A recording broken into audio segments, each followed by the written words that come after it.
Hi friends, నా పేరు Anand. Welcome to top news. ఇది ఈరోజు ఎపిసోడ్లో part 2 review. Part 1 Gautam journey సపరేట్గా పార్ట్ 1 అప్లోడ్ చేశాను. So part 2 Avinash journey upload చేద్దాము అని చెప్పి అలా 2 పార్ట్స్గా విడగొట్టాను. సో ఇది అవినాష్ జర్నీ. అవినాష్ ఫ్యాన్స్ నన్ను క్షమించాలి, కేవలం అవినాష్ జర్నీ మాత్రం కాకుండా ఇంకొక పాయింట్ కూడా చెప్పాలనుకుంటున్నాను. ముందు అది చెప్పిన తర్వాత జర్నీ మీద నాకున్న ఒపీనియన్ని హానెస్ట్గా చెప్తాను. మ్యాటర్ ఏంటంటే, చాలా రోజుల నుంచి బిగ్ బాస్ ఆడియన్స్కి ఉన్న కంప్లైంట్ బిగ్ బాస్ మీద, ఓజీస్ని టార్గెట్ చేస్తున్నారు, ఓజీస్కి అన్యాయం చేస్తున్నారని చెప్పి. ఓజీ రాయల్ క్యాన్సిల్ అయిపోయినా కూడా ఆ ఓజీలు ఎవరైతే ఉన్నారో వాళ్ళకి కంటిన్యూస్గా అన్యాయం జరుగుతూనే ఉందని చెప్పి వాళ్ళ పాయింట్. దాన్ని బిగ్ బాస్ ఎప్పటికప్పుడు అదే ప్రూవ్ చేస్తూ ఉన్నారు. ఎందుకు ఈ మాట అంటున్నానంటే, ఈరోజు ఎపిసోడ్లో 2 జర్నీలు వేశారు, 2 వైల్డ్ కార్డ్స్ జర్నీలు వేశారు, ఓకే. కాకపోతే నేను లైవ్లో అట్లీస్ట్ 3 జర్నీస్ కంప్లీట్ చేశారు. లైవ్లో అట్లీస్ట్ చూసుకొని వాళ్ళ ఆడియన్స్ ఎవరైతే వాళ్ళ ఫ్యాన్స్ ఉన్నారో, నేను బలంగా నమ్మేది ఏంటంటే, లాస్ట్ వారంకి వచ్చేప్పటికి పెద్ద ఓటింగ్లో డిఫరెన్స్ ఉండదు. 1% ఆ జర్నీ వీడియోల వల్ల చేంజ్ అవ్వచ్చు అని నేను నమ్ముతా. నా నమ్మకాన్ని అందరూ నమ్మాలని లేదు కదా. సో మిగతా వాళ్ళు ఏంటి అంటే, ఆ జర్నీ వీడియోస్ వల్ల ఓటింగ్ ఎఫెక్ట్ అయ్యిందని నమ్మేవాళ్ళు చాలామంది ఉన్నారు. నిన్న అట్లీస్ట్ నిఖిల్ జర్నీ లైవ్లో వేశారు. నిఖిల్ ఫ్యాన్స్ ఎవరైతే ఉన్నారో ఆయన కొద్దిగా ఎలివేషన్ ఇచ్చుకోవడానికి వాళ్ళు ఏవో రీల్స్ ఏవో చేసుకుంటూ ఉంటారు. ఈరోజు ఎపిసోడ్లో అయితే చూపిలా. రేపు 10 ఎపిసోడ్లో వేసేపాటికి ఓటింగ్ అనేది ఆల్మోస్ట్ క్లోజ్ అయిపోతుంది. సో ఆయన జర్నీ వల్ల ఎఫెక్ట్ అయితే మాత్రం అది 1% 2% నా పాయింట్ ఆఫ్ వ్యూలో ఉన్నా అది ఇక్కడ అసలు నెగ్లెక్ట్ 0% పడిపోతుంది. ఇదొక అన్యాయం. అయితే రెండో అన్యాయం ఏంటి అంటే, నేను ఈవినింగ్ నుంచి చూస్తా ఉన్నాను, వర్క్లో బిజీలో కంటిన్యూస్ లైవ్ చూడట్లా. ఈ వారం అయితే అసలు లైవ్ సరిగ్గా చూడట్లా. కాకపోతే నేను ఎప్పుడు పెట్టినా జర్నీ చూపిస్తారని సాయంత్రం నుంచి ఎప్పుడు పెట్టినా వాళ్ళు ఎదురు క్రికెట్ ఆడుకున్నారు, దాని తర్వాత పడుకున్నారు. అన్ని బ్లైండ్స్ అన్ని డౌన్ చేసి ఉన్నాయి, బెడ్రూమ్ బ్లైండ్స్ కూడా డౌన్ చేసి ఉన్నాయి. సో నేను ఏమనుకున్నానంటే, మేబీ బయట జర్నీ జరుగుతుందేమో, మనకి చూపించడం లేదేమో, ఇదేంట్రా ఇది అన్యాయం కదా అని చెప్పి నేను ఆలోచిస్తూ ఉన్నా. ఎంతసేపు పెట్టినా సరే వాళ్ళు పడుకున్నది, నిఖిల్ పడుకున్నది అదే చూపిస్తున్నారు. ఇప్పుడు కట్ చేస్తే, ఇప్పుడు లైవ్లో నా ఎపిసోడ్ రివ్యూ అయిపోయిన తర్వాత, ఎపిసోడ్ మొత్తం అయిపోయిన తర్వాత, అప్పుడు లైవ్లో 12ంటికి వీళ్ళ జర్నీలు స్టార్ట్ అయినాయి. అరే ఇందులో నీకు వచ్చిన బాధ ఏంట్రా, వాళ్ళది ఆ టైంకి స్టార్ట్ అయితే ఆ టైంకి కదా లైవ్ చూపిస్తారంటే కాదు. ఎందుకు ఈ మాట చెప్తున్నానంటే, అవినాష్ జర్నీ అర్ధరాత్రి 2ంటికి అయింది ఈరోజు ఎపిసోడ్ దానిలో చూపించిన ప్రకారం. అవినాష్ జర్నీ అర్ధరాత్రి 2ంటికి అయితే నిన్న మనకి 5కి 6కి టెలికాస్ట్ చేశారు లైవ్లో. 3 జర్నీలు అంతే 8 లోపల టెలికాస్ట్ అయిపోయినాయి. 2:15కి బర్గర్లు వచ్చినాయి ఎపిసోడ్లో. ఇందాక నేను చూసా, ఫస్ట్ పార్ట్ మాత్రమే చూసి నేను ఇందాక రివ్యూ చేశాను. ఇప్పుడు సెకండ్ పార్ట్ కూడా చూస్తే 2:15కి బర్గర్లు వచ్చినాయి. అప్పటికి నిఖిల్ జర్నీ స్టార్ట్ అవ్వాలి. అంటే నిఖిల్ జర్నీ అయ్యేపాటికి 3-4 అయింది తెల్లారి. ఎందుకు ఈ మాట చెప్తానంటే, ఈరోజు కూడా మార్నింగ్ 1 గంట దాకా వాళ్ళు పడుకొని ఉన్నారు. అంటే తెల్లారి 5 దాకా 6 దాకా ఈ జర్నీలు సాగినాయి. నిన్న 3 జర్నీలు అయ్యేపాటికి 5 అంత అయ్యి ఉంటుంది. అలాంటిది మరి మన ఈవినింగ్ నుంచి నైట్ లోపల కంప్లీట్ చేస్తారు కదా.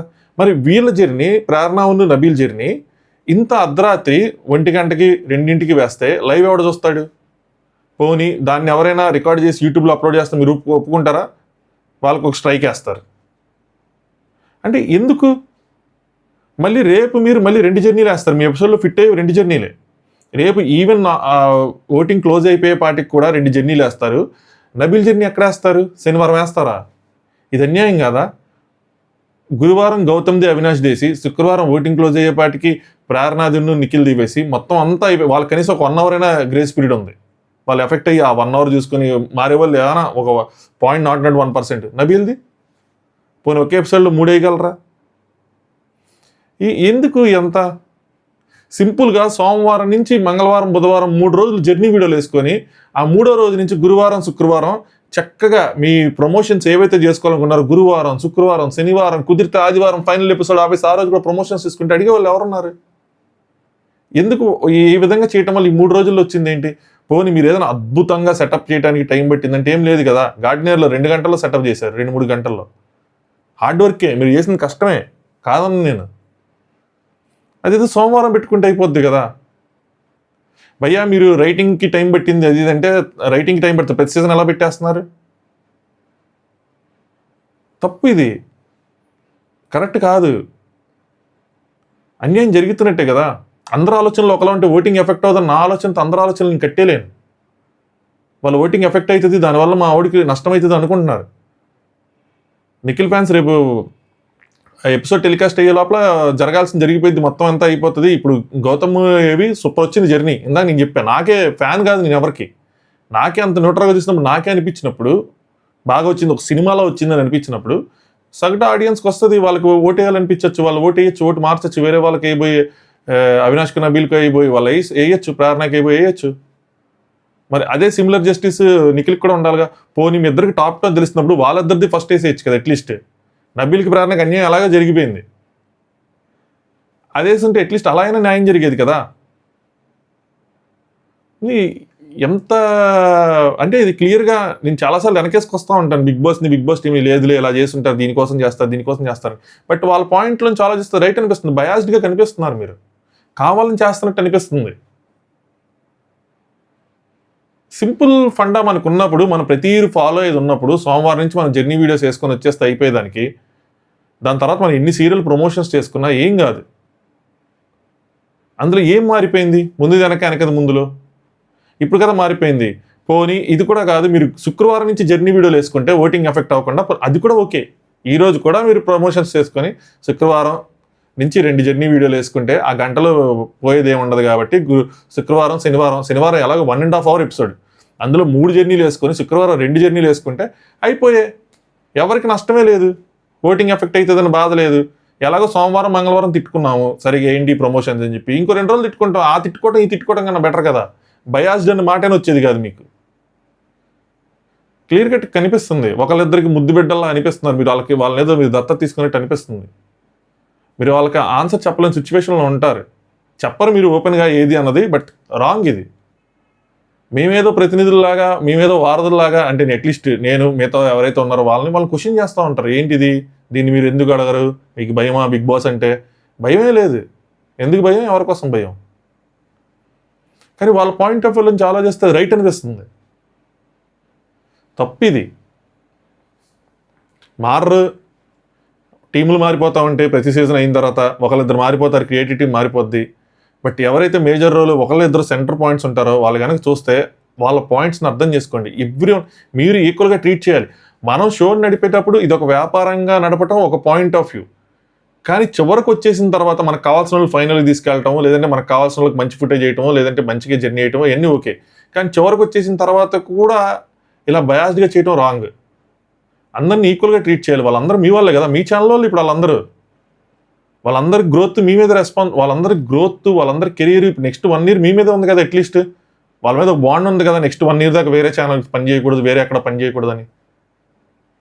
వాళ్ళు ఎవరు సక్సెస్ అయినా మీ కిందకే వస్తుంది కదా. బిగ్ బాస్ వల్ల సక్సెస్ అయినట్టే వస్తుంది కదా. నాకైతే నచ్చలేదు, టు బీ ఫ్రాంక్ చెప్పాలంటే.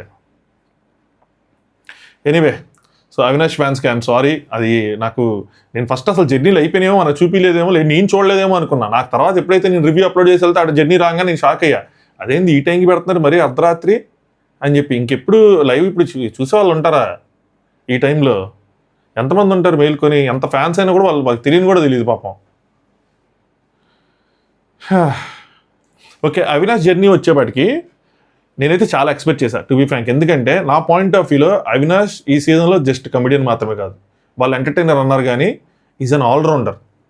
ఎంటర్టైన్ చేశాడు, ఒక ఫ్రెండ్షిప్ యాంగిల్ ఉంది, నెక్స్ట్ ఒక టాస్క్ ఆడాడు. సో మంచిగా జర్నీని చాలా నీట్గా ప్రొజెక్ట్ చేయొచ్చు. బిగ్ బాస్ చేత రాయించిన మాటలు కూడా నాకు కొన్ని ఓవర్గా, కొన్ని యావరేజ్గా అనిపించినాయి, కొన్ని బాగా వచ్చినాయి. సో ఏదైతే అంటే ఎస్పెషల్లీ నాకు ఏమనిపించింది అంటే, గౌతమ్ అంటే ఇప్పుడు ఒక super duper block buster cinema చూసిన తర్వాత హిట్ సినిమా చూసిన యావరేజ్ గా అనిపిస్తుందో మేబీ నాకు అలాగే అనిపించదు. నేను లైవ్ చూసాను కానీ నాకు ఈ అభిప్రాయం అనేది ఫామ్ అయింది. మేబీ వేరే అవినాష్ జర్నీ ఫస్ట్ చూస్తుంటే వేరేలా అనిపించేదేమో. సో ఆ రేంజ్కి రీచ్ అవ్వలేదేమో. ఈవెన్ బిగ్ బాస్ చెప్పిన మాటలు నాకు అంత కనెక్ట్ అవ్వలేదు. ఆ జర్నీ వీడియో కూడా అంత ఇది అవ్వలేదు. 70% కామెడీతో నింపేశారు. ఆయన ఒక్క కామెడీనే చేయలేదు. ఆయన టాస్క్లు గెలిచినవి చాలా ఉన్నాయి, వాటికి ఎలివేషన్స్ ఇస్తా లేకపోవచ్చు. ఆ టీటీఎఫ్నే కొంచెం మెజారిటీ పార్ట్ పెట్టచ్చు. మెగా చీఫ్ అని 2 ఉన్నాయి బ్యాక్ టు బ్యాక్ కాదు కానీ 2 అయినాయి. సో సరిగ్గా ప్లాన్డ్గా రాలేదేమో. కొన్ని పార్ట్స్ బాగా వచ్చినాయి, ఆయన నచ్చింది, కొన్ని నచ్చలా. ఇది నా హానెస్ట్ ఒపీనియన్. ఎవరైనా హట్ అయితే ఐమ్ రియల్లీ సారీ. నేను అసలు నెగిటివ్గా చెప్పాలనుకోవట్లేదు. నేను జర్నీ వాళ్ళు డిజైన్ చేసింది వాళ్ళ కోసం చెప్తాను, కంటెస్టెంట్ కోసం చెప్పట్లేదు. నెగిటివ్ పాయింట్స్ వాళ్ళు డిజైన్ చేసిన దానికోసం చెప్తున్నా. ఇంకా బాగా చెప్పచ్చు. ఆ రేంజ్ కంటెంట్ కానీ, ఆ రేంజ్ ఎంటర్టైన్మెంట్ కానీ ఆయన ఇచ్చాడు. సో అది ఓవరాల్ కొన్నేమో జనరల్ పాయింట్స్లో పెట్టేశారు, కొన్నేమో అవసరం లేని పాయింట్స్ పెట్టేశారు. అది ఎలివేషన్ పాయింట్సే కాదు, అయినా వాటిని పెట్టారు. ఎలివేషన్ ఉన్నా కూడా వాటిని తగ్గించేస్తారేమో అనిపించింది. చెప్తాను ఎక్కడ ఏంటి అన్నది. మీ ఒపీనియన్ని కామెంట్ చేయండి, మీకేమనిపించింది అవినాష్ జర్నీ చూసిన తర్వాత అని చెప్పి. సో అవినాష్ది సెటప్ బయటకు వచ్చిన తర్వాత ఆయన చూసి సెటప్ అదిరిపోయింది అని చెప్తున్నాడు. సో మామూలుగా లేదు, అన్ని చూసి కొంచెం ఎక్సైట్మెంట్ ఫీల్ అయ్యాడు. ఒక ఎక్స్పీరియన్స్ కంటెస్టెంట్కి నాన్ ఎక్స్పీరియన్స్ కంటెస్టెంట్ డిఫరెన్స్ చెప్పిన. అవినాష్ అందరికన్నా అంటే ముగ్గురులో అప్పుడు ఆ వచ్చిన ముగ్గురులకి ఎక్కువసేపు అక్కడ టైం స్పెండ్ చేశాడు. ప్రతి దాన్ని క్షుణ్ణంగా పరిశీలిస్తా, ప్రతి దానికోసం మాట్లాడతా, ప్రతి దాన్ని ఎక్స్ప్లెయిన్ చేస్తా, ఇంచ్ టు ఇంచ్ చెప్పుకుంటా, ప్రతి ఫోటోని చూసుకుంటా, ప్రతి దాన్ని హైలైట్ చేశాడు. ఆల్మోస్ట్ 1.5 hour ఎంత లైవ్లో అవినాష్ది 1 hour పైన సాగింది. వీళ్ళందరూ హాఫ్ అన్ అవర్ సాగితే అది అక్కడంతా జర్నీ కాకుండా మొత్తం డిస్కషన్ ఇది 1 hour సాగింది. అంత రేంజ్ కంటెంట్ క్రియేటర్ మనోడు. సో మామూలుగా లేదు, ఆయన టాస్క్ చూసుకున్నారు. ఆ పాము గుడ్డు, నెక్స్ట్ పానిపట్టు, ఆ రెండు అవి చూసుకొని రోహిణి గుర్తొస్తుంది అయ్యి అని చెప్పి మాట్లాడుకున్నారు. మెగా చీఫ్ అయిన బ్యాండ్ 2 సార్లు మెగా చీఫ్ అయ్యాడు. 2 బ్యాండ్లు పెట్టాల్సింది భలే ఉండేది, ఒక బ్యాండే పెట్టారు. Next eviction shield. అవినాష్లో నాకు నచ్చిన వన్ ఆఫ్ ద పాయింట్, అది ఎవరైతే తనకి ఆ కృతజ్ఞత ఏదైతే ఉందో అది మాత్రం పోనీయట్లా. తనకి అవకాశం దొరికిన ప్రతిసారి నబిల్కి థ్యాంక్స్ చెప్పాడు. దానివల్ల తనకి ఆ పాయింట్ తను తీసుకురావాలి. ఎలిమినేషన్ అయిన పాయింట్ ఎవరు తీసుకురారు, నేను ఎలిమినేట్ అయిపోయాను, నన్ను సేవ్ చేశారని చెప్పి. బట్ అక్కడ ఉన్న ప్రతిసారి నబిల్కి థ్యాంక్స్ చెప్పడం నాకు మాత్రం భలే నచ్చింది. Is very much genuinely loyal. దానికి మాత్రం ఆ ఎవిక్షన్ షీల్డ్ ఉంది, అక్కడ నబిల్కి మళ్ళీ థ్యాంక్స్ చెప్పాడు. ఈరోజు నేను ఎంతవరకు వచ్చానంటే కారణం ఎవిక్షన్ షీల్డే, thank you Nabil, thank you so much అని ఇప్పుడు 3 నాలుగు చెప్పాడు. ఫైనలిస్ట్ అయినప్పుడు చెప్పాడు, ఫైనలిస్ట్కి అనౌన్స్ చేసినప్పుడు చెప్పారు, మళ్ళీ ఇప్పుడు చెప్పారు, చాలాసార్లు చెప్పాడు. బుక్ ఆఫ్ మెమరీస్, దానిలో కూడా ప్రతి ఫోటోని ప్రతి దాన్ని. సో అనుని వాళ్ళ హెయిర్ అనుని అని చూసినప్పుడు కొద్దిగా ఎమోషనల్ ఫీల్ అయ్యాడు ఆయన. నెక్స్ట్ బయట అంటూ ఉంటారు అవినాష్ లక్కీ అని చెప్పి, అందరూ సుడిగాడు అని చెప్పి అది అని అంటూ ఉంటారు. లక్ ఫేవర్ చేయాలి, బిగ్ బాస్లో లక్ ఫ్యాక్టర్ అనేది రావాలి. బట్ లక్తో పాటు ఫైనలిస్ట్ అవ్వాలంటే గేమ్స్ ఆడాలి, టాస్క్ ఆడాలి, నేను గెలుచుకున్నా ఇది అని చెప్పి. ఓన్లీ లక్ మాత్రమే ఫేవర్ చేయలేదు అవినాష్కి. అందుకని నేను టాప్ 5 అవినాష్ డిజర్వింగ్ అని చెప్పింది. దేనికంటే ఎవరో నామినేషన్స్ చేయకుండా, లేదంటే ఎవరో నామినేషన్స్ చేస్తే సేవ్ అయిపోయి వేరే వేరే వాటి వల్ల అలా కాకుండా తను టాస్క్స్ ఆడి గెలుచుకున్నాడు. టాస్క్లు ఆడి టికెట్ ఫినాలే విన్నర్ అయ్యి ఫైనల్కి వెళ్ళాడు. సో ఈజ్ ఎలిజిబుల్ దానికి. అదొక ప్రాసెస్ ద్వారా వెళ్ళాడు కదా, అందుకోసం చెప్పి నేను అవినాష్ టాప్ 5 ఖచ్చితంగా ఎలిజిబుల్ అని చెప్పాను నేను. సో నెక్స్ట్ బిగ్ బాస్ అవినాష్ని ప్రైజ్ చేయడం స్టార్ట్ చేశారు. నాకు ఫస్ట్ లైన్ చాలా అంటే చాలా, అది అందరూ వైల్డ్ కార్డ్స్కి అప్లికబుల్ కదా, ఇందులో అవినాష్ కోసం మీరు ప్రత్యేకంగా రాసింది ఏముంది అని చెప్పి నాకు అక్కడి నుంచి డిస్కనెక్ట్ స్టార్ట్ అయింది. ఏం చెప్పారంటే, అవినాష్, తెలియని సముద్రం భయాన్ని పెంచితే తెలిసిన సముద్రం అంచనాలను పెంచుతుంది, అది మీపై మీకున్న అంచనాలను కాదు, ప్రేక్షకులు మీ నుంచి ఆశించే విషయాలు కూడా అని చెప్పారు. ఇది వైల్డ్ కార్డ్స్ అందరికీ అప్లికబుల్లే కదా. సో తెలియని సముద్రం ఎవరైనా ఇస్తారు, తెలిసిన సముద్రం కొంచెం కష్టంగా ఉంటుందని ఇది ఇంతకుముందు వాడిందిలా కూడా అనిపించింది నాకు. సంవేర్ ఇది వాడారు, గౌతమ్కి ఎవరికి వాడారేమో అనిపించింది నాకు. ఈ ప్రక్రియలో ఇంకొక విషయం కూడా స్పష్టం, అది ఈ సముద్రాన్ని మీరు విజయవంతంగా ఈదగలరు అని చెప్పి వారి నమ్మకం అని చెప్పి. ఒక్క వైల్డ్ కార్డ్ అవినాష్ మాత్రమే వచ్చుంటే ఖచ్చితంగా ఈ లైన్ కరెక్ట్గా సెట్ అయ్యేది. గౌతమ్ కూడా వచ్చాడు కదా, సో ఆయన కూడా తన మీద ఉన్న అంచనాలు నిలబెట్టుకున్నాడు. తను కూడా టాప్ 5 రాగల సత్తా ఉన్న candidate, one of the candidate. వచ్చిన వాళ్ళలో ఎవరు వచ్చినా కూడా వాళ్ళకి ఈ లైన్ సెట్ అవుతుంది. హరితేజ్ గారు వచ్చినా సెట్ అవుతుంది ఈ లైన్. సో నాకు ఇక్కడే సంథింగ్ డిస్కనెక్ట్ అనిపించింది. అదేంది ఇది రాశారు, ఇంకా గట్టిగా స్టార్ట్ చేయొచ్చు కదా అని చెప్పి. ఈరోజు మీరు ఈ స్థానంలో నిలిచి ఆ నమ్మకాన్ని నిలబెట్టుకున్నారు.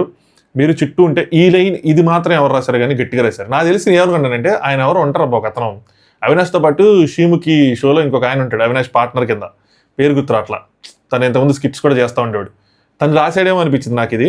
మీరు చుట్టూ ఉంటే ఉష్ణోగ్రత తనకి తానే కొన్ని డిగ్రీస్ కోల్పోతుంది, ఎన్ని డిగ్రీలు పొందిన వాళ్ళకైనా సరే అది ఎన్ని డిగ్రీలు పొందిన వాళ్ళకైనా అది సాధ్యమవుతుందో చెప్పని అని అంటే చెప్పాలి, అది నవ్వుకున్న బలం అని చెప్పి. సో టెంపరేచర్ అనేది తను చేసే కామెడీ వల్ల ఆటోమేటిక్గా తగ్గిపోతుంది. ఇది వేరే వాళ్ళు ఎవరైనా సరే ఎన్ని డిగ్రీలు పొందినా ఇది సాధ్యమైన వాళ్ళకే అని చెప్పి. సో తను కమిడియన్గా, ఎంటర్టైనర్గా ఏ రేంజ్ సక్సెస్ అయ్యాడు, ఏ రేంజ్లో ఆడియన్స్ని ఎంటర్టైన్ చేయగలడు అని చెప్పినారు. అదే దీన్ని తెలుగులో చాలామంది తెలుగు భాష అని చెప్పి అంటారు కదా, సో వాళ్ళకి కూడా ఏంది తెలియదు కానీ నేను అంత తెలుగులో నేను అంత దిట్టలా చెప్పుకుంటా. ఉపమాలంకారం అనమాట దీన్ని, అలంకారంతో అంటే వ్యాకరణంతో కంపేర్ చేసుకుంటే. సో అలా పోల్చారు దాన్ని, ఉపమానాన్ని ఉపమేయంతో పోల్చారని చెప్పి ఒకటి ఉంటుంది ఉపమాలంకారం అని. తెలుగు వాళ్ళం అని అంటే సరిపోదు, ఇంత డెప్త్ తెలుగు వచ్చి ఉండాలి, అప్పుడే మీరు అది. సో అలా కంపారిజన్ ఒకటి డ్రా చేశారు, సూపర్గా డ్రా చేశారు అనమాట ఇది. నెక్స్ట్, ఇంటిలో కొందరే మీ స్నేహితులైనా అందరూ మీ ఆప్తులే, ఈ లైన్ కూడా బాగా వచ్చింది. సో ఆ అందరూ నవ్వు మీకు ఇచ్చిన బంధువులే అని చెప్పి. యాక్చువల్లీ నేను అవినాష్ని ఫస్ట్ అంటే ఆయన జర్నీ అలా చూస్తూ ఉన్నప్పుడు, సో ఆయన ఒక మాట చెప్తూ ఉంటాడు, ఏంటంటే ఆ ఎంటర్టైన్మెంట్ చేయడం కోసం మిగతా వాళ్ళ తర్వాత గొడవలైనా సరే కలిసిపోవాల్సి వచ్చేది ఆయనకి. అందుకనే ఆ ఏదైతే రైవలరీస్ ఉన్నావో సాగేవి కాదు అంతగా. మీ రింగుల జట్టు మీ భార్యకి ఎంతో ఇష్టమైనప్పటికీ ఆట మీద మీకున్న ప్రేమ కోసం దాన్ని త్యాగం చేశారు అని చెప్పి. ఇది బిగ్ బాస్ ఫైనల్ జర్నీలో పొగిడేంత విషయంలో దీన్ని పెట్టారు. దీనికన్నా ఇంకా మంచి పాయింట్లు పెట్టచ్చు కదా. నాకు ఇది కూడా ఎందుకు, అది ఒక టాస్క్, సో మొత్తం ఏమి క్లీన్ షేవ్ కూడా అయిపోలేదు కదా. సో దీన్ని కూడా ఇక్కడ అనవసరం ఏమో దీనికన్నా ఇంకా మంచి పాయింట్స్ పెట్టచ్చేమో అనిపించింది నాకైతే. ఫినాలేకి అతి చేరువలో ఉన్న సమయంలో ఓటప్పీలు ఎంత ముఖ్యమో తెలిసినా దాన్ని వదులుకోవడానికి మీకు ధైర్యం కావాలి, అలానే ఎదుటివారి అవసరాన్ని వారు అడగకుండానే అర్థం చేసుకోగలిగే మనసు ఉండాలి అన్న విధంగా చెప్పారు. నాకు ఇది కూడా ఎక్కలా. ఆయన నామినేషన్స్లో లేడు, ఆయన ఆల్రెడీ ఫైనల్కి వెళ్ళిపోయాడు. ఫైనల్కి వెళ్ళిపోతే ఆయన ఓటప్పీలకి పెద్ద ఇది ఉండదని చెప్పి ఆయన కనుక నామినేషన్స్లో ఉండి కూడా తనకి ఇది ఉంది, తనకు అవసరం, నేను వెళ్ళగలను నమ్మకం త్యాగం చేస్తుంటే అప్పుడు పెడితే ఈ లైన్ పేలేదు. కానీ ఎలా పేలుతుంది? నాకు ఇది కూడా డిసప్పాయింటింగ్ అనిపించింది. ఏంది ఇవన్నీ రాసుకొచ్చారని చెప్పి. ఎదుటి వాళ్ళు అడగకుండానే అర్థం చేసుకోగలిగే మంచి మనసు ఉండాలి, అవన్నీ మీ సొంతం అని మీ ఆట తీరుతో మీరు నిరూపించారు అన్నారు. ఇది ఒకటే సాక్రిఫైస్ కాకుండా తనకు వచ్చిన పవర్స్ని యూజ్ చేశాడు. అంటే రోహిణిని సేవ్ చేయటం కానీ ఇవన్నీ. బట్ జుట్టు కానీ లేదంటే ఓటపీల్ సాక్రిఫైస్ని బిగ్ బాస్ ప్రైజ్ చేసే అంత ఇదిగా పోనీ ప్రైజ్ చేసిన ఇండైరెక్ట్గా ప్రైజ్ చేసిన మీ ఫ్రెండ్స్ కోసం మీరు మీ ఫ్రెండ్షిప్ నిరూపించుకున్నారు, ఎప్పటికప్పుడు మీరు త్యాగాలు చేశారు, లాయల్గా ఉన్నారు అని చెప్పి ఇలా పదాలు యూస్ చేసి పెట్టింటే ఒక అందం. కానీ ఇది గేమ్ పట్ల మీ అంకిత భావాన్ని చాలాసార్లు మీరు ప్రూవ్ చేశారని అలా చెప్పుంటే ఓకే. కానీ స్పెసిఫై చేసి దాన్ని తగ్గించారేమో అనిపించింది నాకు. స్పెసిఫై చేయకుండా ఉండాల్సిందేమో అనిపించింది. ఇక్కడ అవినాష్ కొద్దిగా ఎమోషనల్ అయ్యాడు, తను ఎమోషనల్ ఫీల్ అయ్యాడు. ఇక్కడి నుంచి మళ్ళీ బాగా రాశారు. కొందరు మిమ్మల్ని జస్ట్ కమెడియన్ అని, మీ కామెడీ రుచించట్లేదని చెప్పి నిందించినా మీరు కృంగిపోలేదు, కమెడియన్ అనే బిరుదుని గర్వంగా ధరించి వారికి ధీటుగా బదులిచ్చారు అని చెప్పి. ఇది బాగా వచ్చింది, బాగా రాశారు నిజంగానే. జస్ట్ కమెడియన్ రా, కమెడియన్గా ఏం చేస్తావు నువ్వు అంటే జస్ట్ కామెడీ కాదు, కామెడీ అంటే అంత చిన్న చూపు కాదు అని చెప్పి చాలా బాగా ఈ లైన్ మాత్రం బాగా రాశారు. అద్భుతంగా పేలింది. ఇదైతే మనకు బాగా నచ్చింది. ఈసారి అవినాష్ కామెడీ మాత్రమే చేయగలిగే జస్ట్ కమెడియనే కాదు, అన్ని చేయగలిగే కంప్లీట్ ఎంటర్టైనర్లా మిమ్మల్ని మీరు ఆవిష్కరించుకున్నారు అని చెప్పి. ఇక్కడ ఎంటర్టైనర్ కానీ ఆల్రౌండర్ అని పెట్టాల్సింది. Is just not an entertainer, allrounder. అంటే ఈ టాస్క్ ఆడటం ఇవి కూడా ఎంటర్టైన్మెంట్లో భాగమే, బట్ ఆల్రౌండర్ అనే పదం ఇంకా బాగా సెట్ అయింది. నాకు మాత్రం ఆల్రౌండర్లో అనిపించాడు అవినాష్ చెప్పాలంటే. ఎందుకంటే నాకైతే అంచనా లేదు అవినాష్ అంత బాగా టాస్క్లు ఆడతాడు అని చెప్పి నేను అనుకోవాలి. నాకు సీజన్ 4లో కూడా ఏం కనిపించలేదు అంతగా. సో ఈ కామెడీ చేయటం, ఈ ఛార్జింగ్ లాంటివి అలాంటివి చేయటం ఓకే. కానీ ఫిజికల్ టాస్క్లో ఎఫర్ట్స్ పెట్టడం, దీనికి క్రెడిట్ ఖచ్చితంగా తేజకి ఇవ్వాలి అవినాష్. ఎందుకంటే అవినాష్కి భయంగా ఉండే తేజ అన్న దూకేద్దాం ఏదైతే అని చెప్పి. మన పక్కనోడు ఎప్పుడైతే గట్టిగా ఆడతాడో మనం కూడా అంతే గట్టిగా ఆడతాం. ఈ సీజన్లో చూడండి, నేను కొంచెం ప్రేరణ నెక్స్ట్ యష్మిని కొద్దిగా పొగుడుతూ ఉండేవాడిని, ఎవరికైనా అనిపిస్తూ ఉంటుంది. ఎందుకంటే వాళ్ళు ఉమెన్ కార్డ్ అన్నది వాడకుండా చేయటం వల్ల ఆ అమ్మాయిలు చూసి మిగతా వాళ్ళు కూడా ఇన్స్పైర్ అయ్యారు. స్టార్టింగ్లో మీరు చూస్తే విష్ణుప్రియ సాంగ్స్ టాస్క్లో నన్ను టచ్ చేయొద్దు అన్న విధంగా ఉండేది. కానీ ప్రభావతి టాస్క్లో ఆ అమ్మాయి కూడా పడి అడింది. సీత, సోనియా కూడా ఈవెన్ నేను టాస్క్లు ఆడలేను, ఫిజికల్గా చేయలేను అన్న ఆవిడ కూడా అటాకింగ్కి వచ్చారు. ఒకళ్ళని చూసి ఒకళ్ళు ఇన్స్పైర్ అవుతారు. అదే మనల్ని ఇన్స్పైర్ చేసే వాళ్ళు ఎవరు లేరు అనుకోండి, మన ఆట సప్పగానే వెళ్ళిపోతుంది. సో ఇక్కడ తేజ కూడా అవినాష్ క్రియేట్ చేయాలి. తేజనే అవినాష్ని రంగంలోకి దించాడు ఇక్కడ. సో దించి అన్న చూసుకుంది ఏదైతే అది అవుతుంది అంటే అక్కడ వాళ్ళిద్దరిని టర్నింగ్ తిప్పింది అది. అక్కడి నుంచి ఆయనకి కాన్ఫిడెన్స్ కూడా వచ్చింది. ఆయనే చెప్పుకున్నాడు లోపలికి వెళ్ళిన తర్వాత, అరే నాకు కూడా కాన్ఫిడెన్స్ వచ్చిందిరా, నేను చేయలేను అనుకుంటాను, నేను చేయగలను చెప్పి. ఆ చిన్న మూమెంటమ్ ఆయన గేమ్ని మార్చింది. లేదంటే టాస్క్లో ఆయన కొంచెం భయంగానే ఉండేవాడు నాకు తెలిసి. ఆ మూమెంట్ అంతా ఆయనకి ధైర్యం వచ్చింది. అక్కడ తేజ లేకపోతే దిగేవాడు కాదు, దిగినా అంత ట్రై చేసేవాడు కాదు, వదిలేసేవాడు. ఎందుకంటే ముందున్న బలవంతుల వల్లే కాలేదు, మన వల్ల ఏమైద్ది అని చెప్పి. తేజ పట్టుకొస్తే అందరు తేజ అనేప్పటికీ తను కూడా ఇంకా గట్టిగా ఆడాడు, గట్టిగా పోరాడాడు. అక్కడే ఆయన కాన్ఫిడెన్స్ బిల్డ్ అయిందని నేను అనుకుంటున్నా. 2 సార్లు మెగా చీఫ్గా నిలిచి అందరికన్నా ముందు ఫైనలిస్ట్గా నిలిచి ఆటలో మాటలో పోటీలో ఎవరికి తక్కువ కాదని చెప్పి ప్రూవ్ చేసుకున్నారన్నారు. కరెక్ట్, సూపర్ రాశారు ఇది. మీ బలం ఎంతో మీరు కూడా అర్థం చేసుకున్నారు అని చెప్పి. ఇదే ఈ టాస్క్లు ఆడినప్పుడే, ఈ బస్తా టాస్క్లోనే ఆయన బలం ఏంటి అని తెలిసింది. ఆ బస్తా టాస్క్ కనుక ఆడకపోయి ఉంటే కనుక తెలిసేది కాదు. ఆ బస్తా టాస్క్తోనే అది టర్నింగ్ పాయింట్ ఆయన గేమ్కి. అవినాష్, ఈ ప్రపంచంలో అన్ని అనారోగ్యాల నుండి ఉపశమనించే దివ్యౌషధం నవ్వు ఒకటే. ఆ నవ్వును పంచే మీరు అందరికన్నా ఐశ్వర్యవంతులు. ఈ సంపద ఇంకా ఎంతో పెరగాలని కోరుకుంటూ ఇంట్లో మీ ప్రయాణాన్ని ఒకసారి చూద్దాం అన్నారు. ఇది కూడా అద్భుతంగా వచ్చింది. సో నవ్వు అనేది ఒక వరం, నవ్వించడం అనేది ఏదో ఒక లైన్ ఉంటుంది అనమాట. నాకు అది లైన్ గుర్తులేదు కానీ, బట్ అందరికన్నా ఐశ్వర్యవంతులు మీరే. సో ఇంకా మీ సంపద పెరగాలి అంటే మీరు ఇంకా మంచిగా ఎంటర్టైన్ చేయాలి, ఆడియన్స్ మీ నుంచి ఇంకా ఎంటర్టైన్మెంట్ పొందాలి అని చెప్పి ఆ లైన్స్ అద్భుతంగా వచ్చినాయి. నిజంగా అవినాష్ మంచి ఎంటర్టైనరు, మంచి కమెడియను. అవినాష్ స్కిట్లు చేసేదన్నా కూడా మాట్లాడుతూ స్పాట్లో పంచిలేసేదానికి నేను ఫ్యాన్. మాటల్లో వేస్తూ ఉంటాడు. సరే నీకు ప్రేరణ లాంటి అమ్మాయి పుట్టాలి అని కోరు అంటే ప్రేరణ, అమ్మో ప్రేరణ మంచిది ప్రేరణ, కానీ సూపర్గా చేస్తుంది ప్రేరణ, అలా అక్కడ వస్తుంది ఆయనకి. అది మాత్రం నేను అసలు సూపర్, దానికి అయితే మాత్రం అసలు బిగ్గెస్ట్ ఫ్యాన్. అది అలా చాలామందికి రాదు, అలా స్పాట్లో పంచిలేయటం ఏదైనా. నెక్స్ట్ ఇక్కడ జర్నీ చూపించారు. జర్నీలో 70% ఆ కామెడీతో తీసుకెళ్ళిపోయారు. అప్ డౌన్స్, ఒక గ్రాఫ్ కింద నుంచి పైకి లేపి తీసుకెళ్ళడం చూపించడం, గౌతమ్ది ముందు వీడియో అలా ఉంది అలాగా, లేదంటే అప్ అండ్ డౌన్స్, లేదంటే అన్ని ఎమోషన్స్ మిక్స్ అవటం. అలా కాకుండా దేన్ని ఒక కామెడీని బాగా స్ట్రెచ్ చేసి మిగతావన్నీ లైట్గా టచ్ చేసి వదిలేసినట్టు అనిపించింది. టికెట్ ఫినాలని ఇంకా ఎలివేట్ చేసి చూపించచ్చు. మధ్యలో చూపించేశారు కొంచెం టికెట్ ఫినాల్ ఈవెంట్స్, మళ్ళీ లాస్ట్కి ఎలివేట్ చేశారు. సో ఆ ఫ్రెండ్షిప్ అన్నది తేజతో తనకున్న బాండింగ్ కానీ, లేదంటే రోహిణితో ఉన్న బాండింగ్ కొద్దిగా హైలైట్ చేశారు. తేజతో తనకున్న బాండింగ్ రాలా. వీళ్ళు ముగ్గురు ఫ్రెండ్షిప్ అంటే ఆర్ట్ అనేది ఒక గ్రూప్ అలా అనుకుని అన్నారు. నాగార్జున గారు కూడా స్పెసిఫై చేశారు కాబట్టి వాళ్ళ ముగ్గురు ఆర్ట్ గ్రూప్ కింద పెట్టి, వాళ్ళ ముగ్గురు ఫ్రేమ్స్ పెట్టి అక్కడ ఏదైనా ఫ్రెండ్షిప్ సాంగ్స్ చేస్తుంటే బాగుండేది. ఓన్లీ రోహిణిది కింద హైలైట్ చేశారు, తేజని మిస్ చేశారు. సో అంటే వాళ్ళు అనుకున్నారు కదా ఆర్ట్ అని చెప్పి, వాళ్ళ ముగ్గురు ఉన్నారు కదా. సో హోటల్ టాస్క్ ఇవన్నీ ఫుల్ కామెడీ, మొత్తం చిల్ బ్రో సాంగ్ వేసేసి ఎండ్ టు ఎండ్ చాలా వరకు ఇక్కడే కామెడీ అంతా చేశారన్నమాట. ఈవెన్ అవినాష్ ఫ్లక్ చేసింది కూడా, అది కూడా కామెడీలోకి వెళ్ళిపోయింది కాబట్టి అది సీరియస్ కాదు కాబట్టి అది కూడా కామెడీలోనే కలిసిపోయింది. నెక్స్ట్ టాస్క్లు ఏవైతే ఆడాడో కొంచెం పవర్ఫుల్గా ఆ టాస్క్లు చూపించారు. రీఛార్జ్ టాస్క్లో వెళ్ళి ఆ రీఛార్జ్ టాస్క్లో అది కూడా కొద్దిగా కామెడీలోనే కలుస్తుంది కదా, కొంచెం ఎంటర్టైనింగ్గానే వెళ్ళిపోతుంది కదా. నెక్స్ట్ బస్తా టాస్క్, ధర్మాకోల్ టాస్క్, అవి మాత్రం ఇంకొంచెం పవర్ఫుల్ మ్యూజిక్ వేసి మంచిగా ఎలివేట్ చేయాల్సిందేమో. సో ఓకే, కనీసం తీసుకొచ్చారు ఒక దానికి. దాని తర్వాత రోహిణిని సేవ్ చేస్తా ఆ ఫ్రెండ్షిప్ అనేది స్టార్ట్ చేసి చూపించారు. సో రోహిణి అవినాష్ ఫ్రెండ్షిప్ని ఇక్కడ హైలైట్ చేశారన్నమాట కొద్దిసేపు. ఇందులో తేజాన్ని కూడా వేసి వాళ్ళ ఆర్ట్ గ్రూప్ ఏదైతే అని అనుకున్నారో, బయట కూడా అన్నారు, నాగార్జున గారి నోట్ల నుంచి వచ్చింది, వాళ్ళు అనుకున్నారు కాబట్టి దాన్ని కొంచెం చేయాల్సింది. ఓటపీల్ త్యాగం, రోహిణితో ఉన్న ఫ్రెండ్షిప్ ఇవి చూపించారనమాట. నెక్స్ట్ ఆయనకున్న ఫైట్స్ చూపించారు. ఆయనకి ఎక్కువ రైవలరీస్ లేవు, ఒకే ఒక్క రైవలరీ ఉంది. అదేంటి అంటే అవినాష్ వర్సెస్ పృథ్వీ. అది చివరిదాకా సాగింది. మధ్యలో కలిసిపోయి మామూలుగా మాట్లాడుకున్నా కూడా ఎవ్రీ నామినేషన్ వాళ్ళిద్దరి మధ్య, ఎయిదర్ ఈయన చేయటం, ఆయన ఈయన చేయటం. గౌతమ్తో స్టార్టింగ్లో అయింది, అది చూపించారు. బట్ దాని తర్వాత అది క్యారీ ఫార్వర్డ్ అవ్వాలా.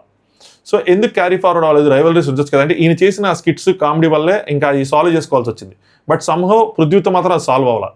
అది రా అంటమో ఎక్కడో కానీ అవినాష్కి ట్రిగ్గర్ అయి ఉంటుంది. సో అక్కడి నుంచి అవినాష్ దాన్ని చేయలేకపోయాడు.